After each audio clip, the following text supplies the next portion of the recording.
No verbete do DAC, página 24, em adendo, poderia comentar o item autopensenologia? Nós dizemos aqui o seguinte: a nova ordem de coisas do corpus de cognição da conscienciologia tem princípio, meio e fim. Quer dizer, isso significa coesão interna. E tem também uma coerência externa em todos os empreendimentos evolutivos, que é o processo aí do contraponto. Coesão interna, coerência externa. A conscienciologia e o materialismo não possuem nenhuma afinidade.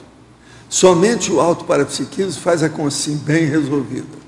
Se ela não tem parapercepciologia, nada funciona bem. Agora, o intermissivista autocrítico é o estivador mental somático da autopensionização evolutiva. Estivador, quer dizer, ele carrega o peso da verdade relativa de ponta de mostrar os processos da multidimensiologia, que não é fácil.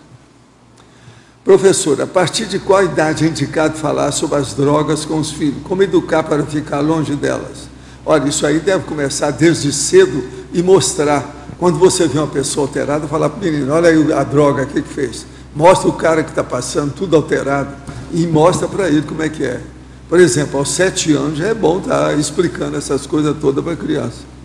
E agora, a coisa mais séria é ver as companhias. Onde é que a criança vai? A escola que ela frequenta, o playground, qual é a turma que ela tem?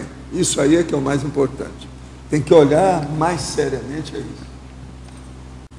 Professor, as pessoas bonitas e bem cuidadas são mais inteligentes porque cuidam da sua aparência? Não, elas são mais educadas também, né?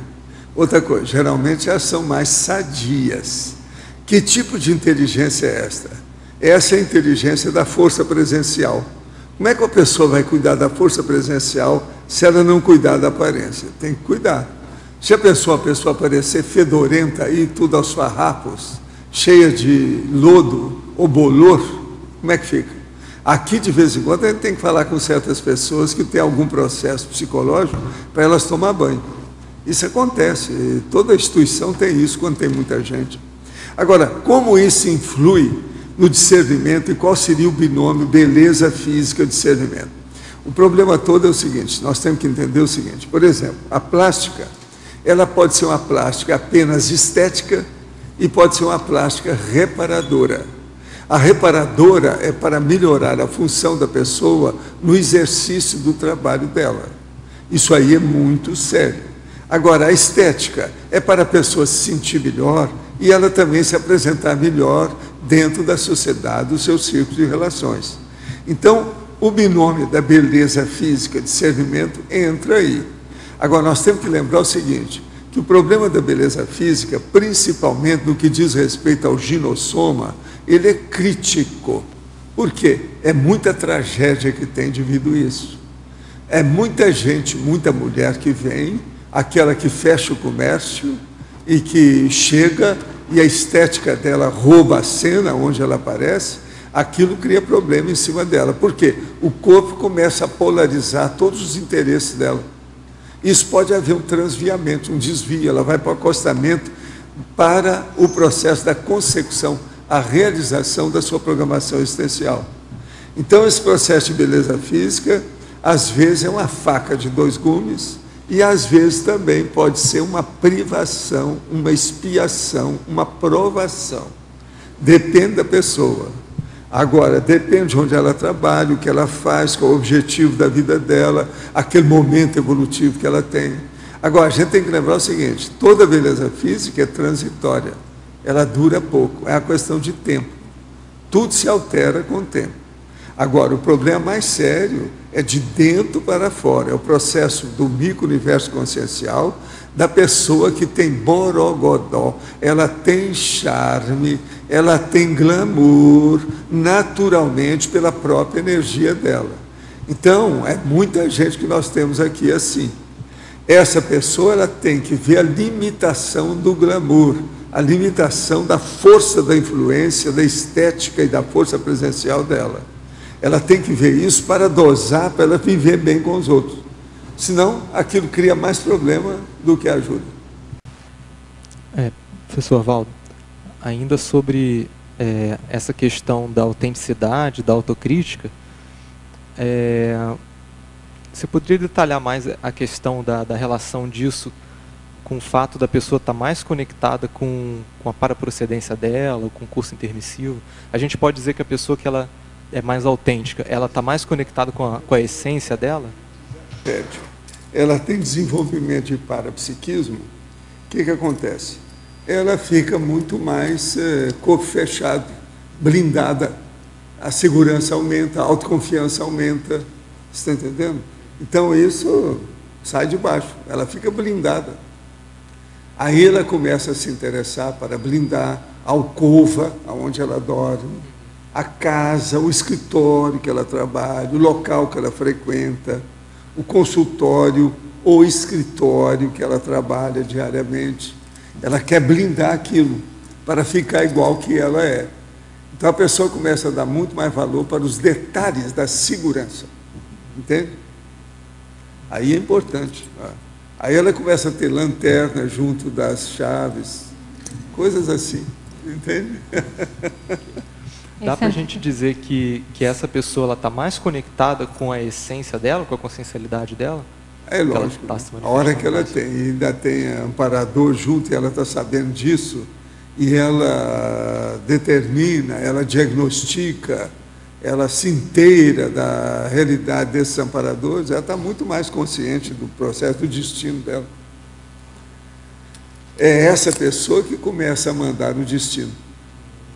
Isso é que a gente tem que ver. O mais não manda ainda não. Entende? É muita gente que é espectadora do seu próprio destino e também atora ou atriz do seu destino, mas já não está sabendo nada disso. Agora, a gente tem que começar a sair e ser a manipuladora do destino pessoal. É a gente que manda e acabou. Ninguém está influindo. Isso é importantíssimo.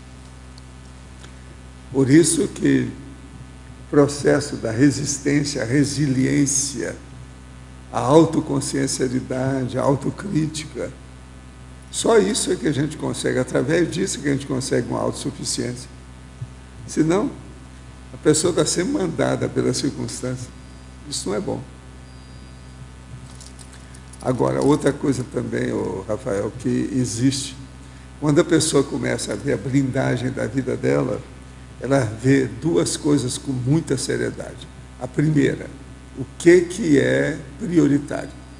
A segunda, o que é profilático. Então ela vê a profilaxia, que aumenta a segurança dela. Toda a vigilância, a segurança, a defesa dela, a autossegurança. E ela começa a perceber o que vai acontecer no momento imediato, no outro dia, no futuro imediato. Então a paraprospectiva dela aumenta. Então ela faz tudo já de caso pensado. Agora, outra coisa, depois que ela começa a usar isso tudo que eu acabei de falar, ela caminha para um problema de acerto da vida dela. Ela começa acertando a autorretilinearidade do pensamento. Então a pensanidade dela fica mais linear. É a cosmolínea. Ela começa a seguir o fluxo do cosmos nas coisas. Então o processo de errar diminui demais. Os revolucionários já estão tudo nesse nível. Os serenões já são, vamos dizer, veteranos do assunto, profissionais disso. Agora, nós, com o processo da dispersidade, temos que começar a pensar nisso. Então, a turma toda tem que começar a se organizar a um nível, vamos dizer, onipresente, universalizado, completo, generalizado. Entende?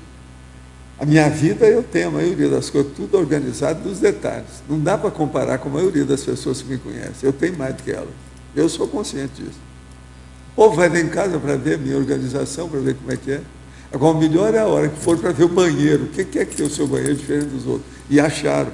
A hora que vira aquele negócio de colocar o pé para você lavar a perna, vai assim, embora, eu nunca vi isso em parte nenhuma. Você está entendendo? Isso é muito sério. Então, tudo a gente tem que ver os detalhes. Agora, os detalhes mais sérios que tem são nos hábitos da pessoa dentro do holopensene, a parte espacial do holopensene. Então, isso é que é importante. Porque é o hábito, o rame-rame, aquela, vamos dizer, a rotina natural dela de todo momento, mas que tudo está dentro de uma matemática super lógica e racional. Agora, ó, aí a pessoa vai chegar nesses 18 itens que estão aqui. Ó. Observa bem, tem coisa aqui que parece uma coisa com outra, mas são diferentes. Adequação, apuro, clareza, coerência, coesão, correção, eficácia, exatidão, excelência, lógica, pertinência, plausibilidade, precisão, qualificação, racionalidade, relevância, retidão, rigor. Agora veja, são 18 coisas que têm aproximações simples, reações da sua pessoa, que você imprime nas coisas, mas elas são diferentes. Agora veja, a sua vida tem quantos desse item que você cumpre à risca? Eu garanto que você não tem a metade. O que você acha? E olha que você é uma pessoa que pensa muito, raciocina muito, anda de chapéu e tal. Você está entendendo, né? Então, só isso aqui do complemento é terrível, essa conceitologia aqui.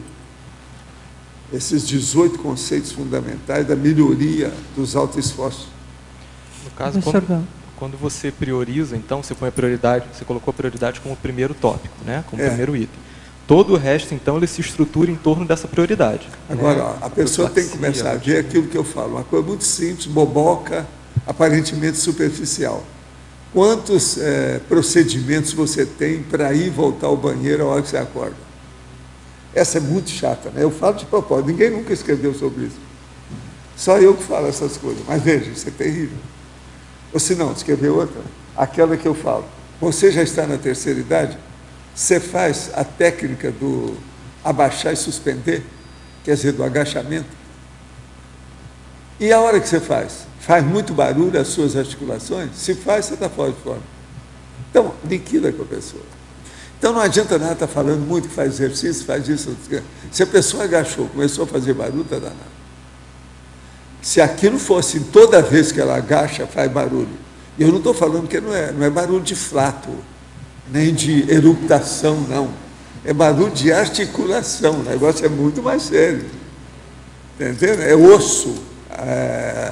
Processo é de junta, entende? É sinóvia, entende? Isso aí é muito sério. Então, veja, são coisas, detalhes, que a pessoa geralmente não vê. Agora, ó, é muito bom a hora que você chega nesse nível, que você começa a ver a interiorização da sua análise.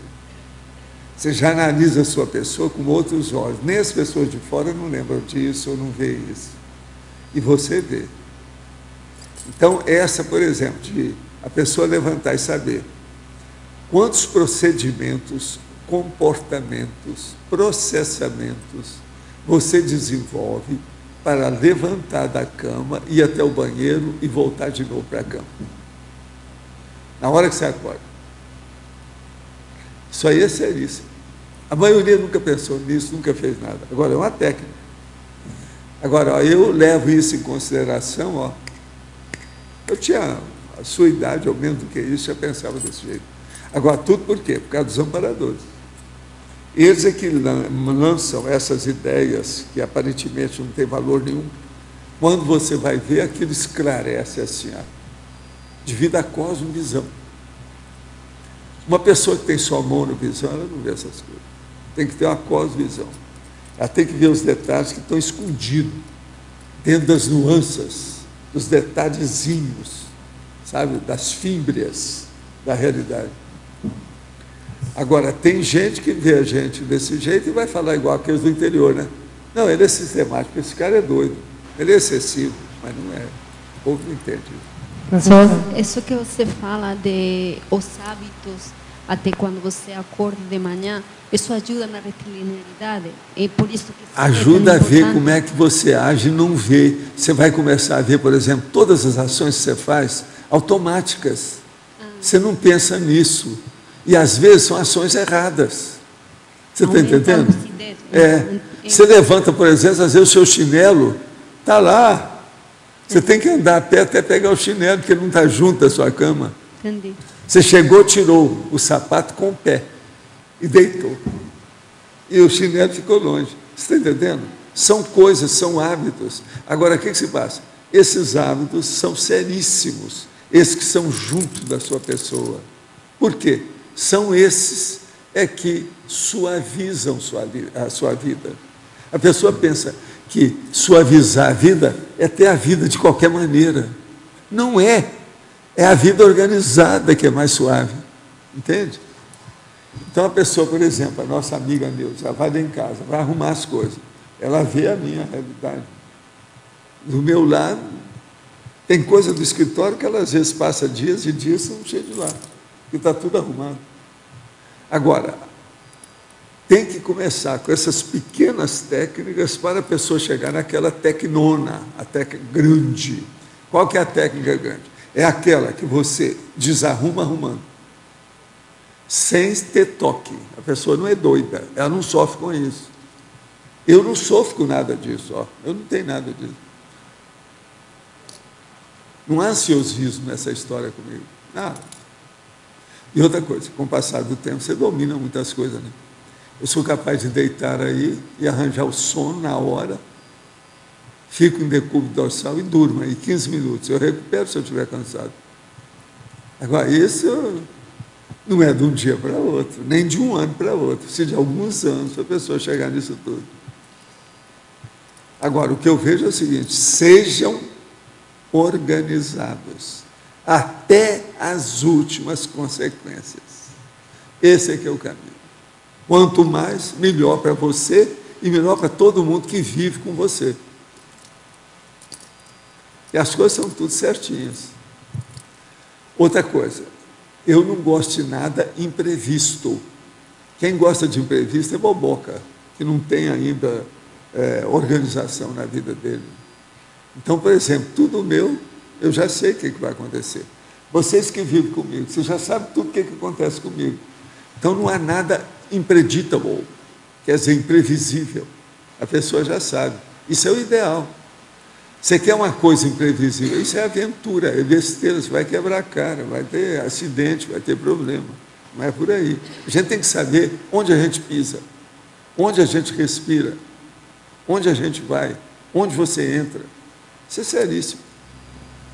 Então, não é a pessoa imprevisível que é a sua amizade raríssima, não.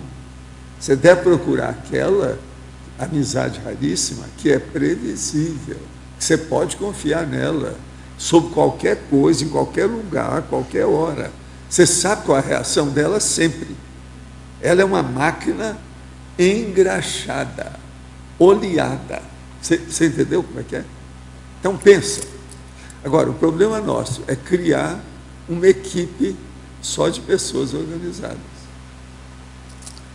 A maioria do meu povo, com quem eu trabalho todo dia, é muito organizado. O Pedro é organizado, essa aqui é organizada, o Everton é organizado, toda é gente. Quer dizer, alguma coisa aconteceu com eles, se eles não eram, ficaram. Entende? Então pensa nisso, é isso aí que o Rafael está perguntando, mas isso precisa de muita autocrítica. Agora, a coisa mais séria disso é a pessoa reconhecer que isso tem valor, que a maioria não reconhece.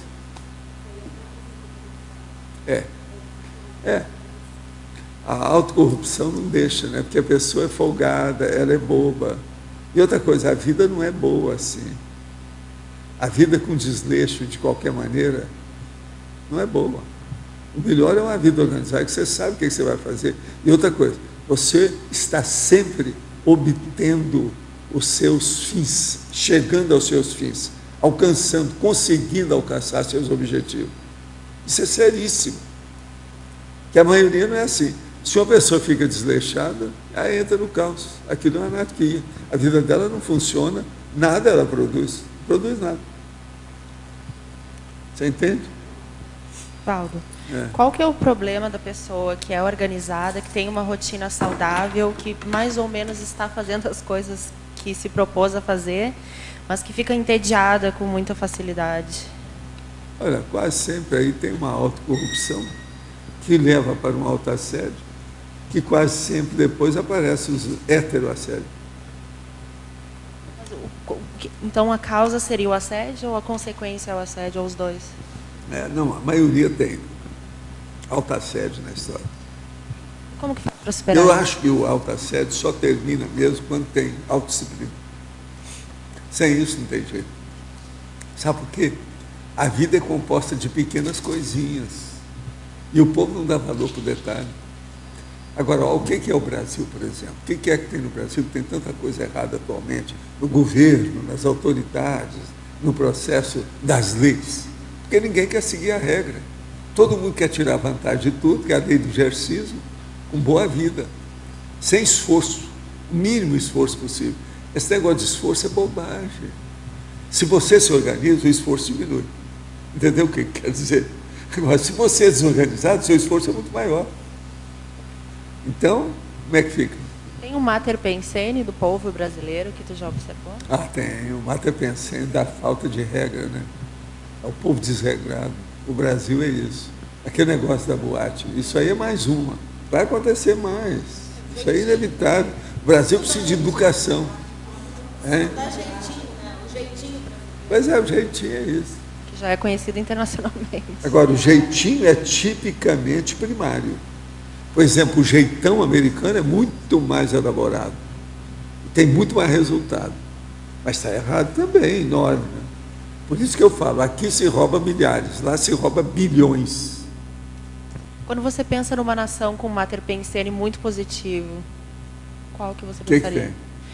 Qual que seria uma nação que você sabe que tem um mater pensene bastante positivo? Não, tem algumas que tem, mas falta muita coisa, né? Você não está vendo lá o que aconteceu lá na Noruega agora há pouco tempo. O cara vai lá e mata um monte de gente. Isso aí falta educação. Agora, a educação precisa ter prioridade. Não adianta nada ter um país com muita educação se não há prioridade das coisas. Agora, a ciência, por exemplo, ela ajuda até um certo ponto, mas não ajuda em tudo, porque caminha tudo para a tecnologia caminha para o belicismo, é guerra. Então, fazer bomba não resolve para ninguém. Agora, tudo precisa de educação. Com educação, tem menos gente cometendo delinquência, a ilicitude, o crime. Com isso, diminui a guerra. Agora, precisa ter educação. Então, agora, uma educação calibrada. Por exemplo, o que adianta aquela educação da Suíça se eles vivem roubando o mundo com dinheiro? Outra coisa, se ele se preocupa tanto com o belicismo para manter a neutralidade dele, não adianta nada. Um dos países que tem mais armamento, armado, é a Suíça. Cada casa tem lá um monte de gente e participa do processo militar, tudo isso. Eu conheci demais uma pessoa que era um dos chefões de um dos maiores laboratórios internacionais de drogas da Suíça. Ele, de vez em quando, deixava a família toda no Rio e ia lá para atender durante um mês. Ele ia andar de navio, ser marujo lá para atender o exército, no caso a marinha. Todos eles são assim. Então, veja, por quê? Por causa do dinheiro. E outra coisa, o dinheiro que eles fazem, quanta maracutaia que não tem, segura o dinheiro de todo mundo de qualquer maneira. Já pensou? Lá é a capital do narcotráfico, por causa do dinheiro. E não tem o processo de tóxico, tem o dinheiro do tóxico. Isso é uma vergonha. Então, o que adianta essa educação? Eu lembro que há um tempo atrás o senhor comentava dos 70 anos, que ia ter uma crise muito grande durante 70 anos, depois as coisas iriam melhorar. E olhando a crise econômica no mundial hoje, tem alguma expectativa para quando os bancos vão começar a ter uma menor hegemonia sobre o povo? Não, isso aí tudo é maracutaia. Né? O problema do capitalismo selvagem, eles abusam, né? Tira tudo que pode. Então está tudo errado. Então a tendência é Por piorar. exemplo, o Lula, a hora que deixou que os bancos tivessem tanto resultado, tanta coisa, isso tudo está errado. Ele facilitou. É lógico que eles ganharam dinheiro, o PT deve ter recebido dinheiro aí adoidado, para que os bancos tivessem tanto lucro no Brasil. Está na cara. Tudo é toma cá, dá lá.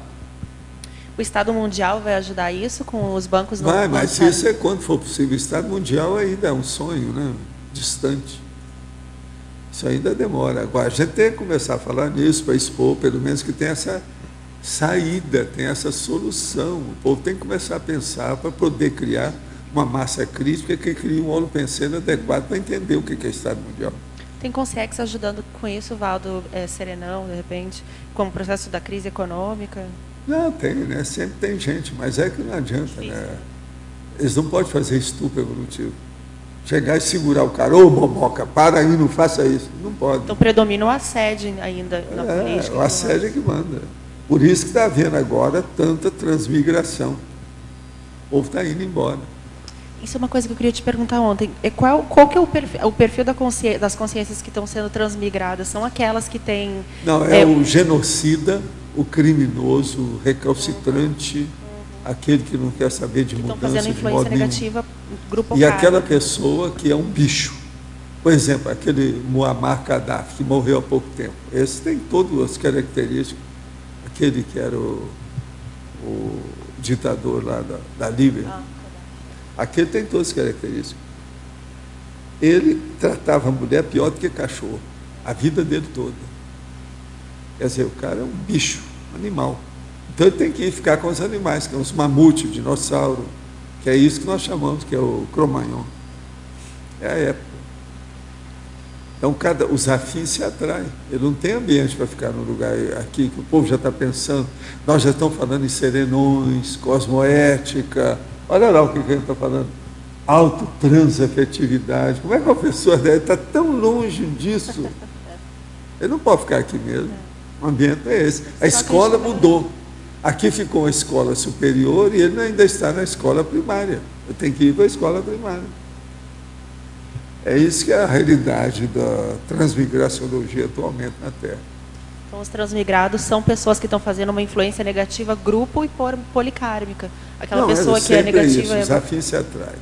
Tem que viver com aqueles que são mais deles. Agora, tudo isso é uma necessidade, isso é uma bênção para eles. Valdo, você estava comentando aí agora a respeito do processo da Suíça, né? Eu estava pensando em outros países também que sustentam que possuem leis que sustentam a lavagem de dinheiro e os crimes internacionalmente, né? Que tem Cayman, tem Ilhas Cayman, o estado americano de Delaware, que tem leis específicas que protegem, que são usados para lavar dinheiro e fazer crime, terrorismo, né? E corrupção de vários países. Esse é a maior corrupção. Eu queria entender o seguinte, como é que funciona a questão de holocarma de um país? Como é que é isso? Os países é o seguinte, o holocarma mais sério é aquele que mexe com guerra ou não mexe com guerra. Se ele começar a mexer com muita guerra, aquilo vem contra ele. Então, por exemplo, os Estados Unidos é uma das coisas mais perturbadas que tem, por causa do Pentágono. É tanto que eles têm dezenas de agências bélicas espalhadas pelo mundo. Isso é a pior situação que tem. Não adianta estar mais ou menos bem, ter comida, roupa, as coisas que você quer. Só isso não adianta. A vida não é isso. A vida tem que ser organizada e evolutiva. Se ela não está caminhando para a evolução, não adianta nada. Você puxar só para a sua sardinha, isso não resolve. Isso é egoísmo. Nós temos que pensar na fraternidade. Então, não dá. Estados Unidos, eles queriam me dar lá mundos e fundos para eu ficar lá, com independência econômica e financeira, para tudo. Eu tinha 30 e tantos anos. Eu não quis. Bem claramente. Falei assim, aqui não tem liberdade. Estados Unidos, você não pode falar em comunismo. Eles te põem na cadeia. Na hora. Até hoje. Uma dúvida que eu uma besteira. Tudo por quê? Porque estão defendendo o dinheiro de todo jeito, por causa dos judeus. E é o Pentágono que manda lá. Por exemplo, esse Obama, isso tudo aí é testa de ferro, ele não manda nada. Está tentando fazer as coisas, não resolve nada. Agora, eles fazem tudo de fachada. Hollywood está nos Estados Unidos inteiro. Você está entendendo? Está cheio de atores e atrizes, de todo lado. Eu estudei em Hollywood. Eu vi como é que é isso. E os judeus é que mandam lá, né? Como a maioria das mídias, quem manda são os judeus. Aí só mais uma dúvida. Eu queria saber a relação desse holocarma de um país e o assédio de função nas instituições estratégicas dentro do país. Como é que tem... Não, tem país que às vezes é subordinado. É o caso dos Estados Unidos. Por exemplo, os Estados Unidos têm entrado muito no Paraguai para defender as coisas aí. É interesse deles. São os tais negócios das agências que a gente fala. Eles têm agência no mundo inteiro. São centros que eles mandam. Olha o que é que eles fizeram com Cuba. Mas Cuba também é gente burra, né? O Fidel Castro é um burro. Está há 50 anos como ditador, quer dizer, o cara é burro demais. Fechadão. Parece até, ultimamente, tem gente que está achando que ele está até um pouco arrependido depois na idade dele, né, que ele chegou. Ele está assim, já está fazendo certas concessões, mas ele não pode voltar atrás. Como é que fica? Entende? Senão eles vão falar que ele está gagá, que estão com isso, estão com aquilo. Quer dizer, é uma droga, né? Agora, há 50 anos o cara é ditador. Como é que é possível? Um país desse tamanho que ele manda e desmanda. Tem milhões de cubanos fora de Cuba. Sabia? Como é que é? Uma parte da população é fora de Cuba. Estão esperando o homem morrer, mas não está adiantando nada. Colocou o irmão dele lá. Estão tentando agora mudar, mas não muda nada. Tudo. É um atraso de vida, entendeu? Então dá pena isso tudo. Tem muita gente assim. São os feudos. Tudo isso é feudalismo. O cara era feudal. Ele estava vivendo na Idade Média. Agora, Estados Unidos também está errado, porque bloqueou o negócio de Cuba, foi contra o processo da Rússia. A hora que a Rússia tirou o dinheiro de Cuba, tudo lá afundou. Entendeu? É assim. Esfriou tudo, a Guerra Fria sumiu, ela congelou. Terrível, né? Agora, a história é isso, é a humanidade. Vamos ver agora se esse processo da Heuerbeck e a transmigraciologia, a transmigração, isso vai melhorar, porque vai diminuir a população dos doidos, né? Então, isso aí é bom, vai melhorar alguma coisa. Agora, olha o Brasil com o processo da jurisprudência. Olha o problema das prisões no Brasil. Que vergonha que é isso. Por que o governo não toma providência? Não toma providência de nada. Querem saber de dinheiro no bolso, dinheiro na cueca. Não quer saber do negócio de fora. Então, como é que fica? Outra coisa, está lá. O cara já mostrou o tal genuíno que estava errado, que é um delinquente dentro da história econômica, financeira, política, tudo. O cara voltou. Tem o outro lá, é o cadeiro, que está encadeado lá dentro. Tem o outro que fez besteira toda no Maranhão, de tudo quanto é jeito. É uma sarna que está lá dentro, ninguém tira. Você está entendendo? E assim vai. O Brasil é isso. Então, como é que ficou? A primeira coisa que nós não podemos falar é o seguinte, já não pode falar nada de Portugal. Portugal é fora de série em relação ao Brasil. Nós nascemos em Portugal, de Portugal, somos filhos de Portugal, mas Portugal é fora de série. Tem certas bobagens que tem no Brasil, que é só no Brasil. O português não ensinou isso para a gente. A gente que inventou essa história. Isso aí é terrível você pensar numa coisa dessa. Um dia eu falei isso para um português que estava desanimado com as coisas. Eu falei assim, não desanima não. Portugal é superior ao Brasil e eu vou te provar. Com muito menos gente, eles, por exemplo, mantêm o negócio mais ou menos equilibrado. Não tem tanta falcatrua igual que é aqui. Tem, é lógico, é a natureza humana. Mas proporcionalmente não, o Brasil tem muito mais. Entende? Lá não tem um jeitinho português. É só o Brasil que tem essas coisas. Então, vamos devagar com esse negócio com Portugal. O negócio é muito mais sério do que a gente pensa. Como é que fica? Caso sério. Temos que pensar. Agora, ó, eu estou falando aqui, nós estamos sem luz, mas você iluminou essa tertúlia com todas as suas explicações. Quantos verbetes mais você vai fazer agora? Vamos olhar isso aí, porque precisa chegar numa condição boa. Você vê o que você faz para ajudar. E você, na condição de irmã direta também, você vê o que você faz. Nós esperamos vocês de novo aqui, com novos verbetes, novas coisas, que vale a pena. E viva a Sinvex, Greenvex e a Invex. Tá certo?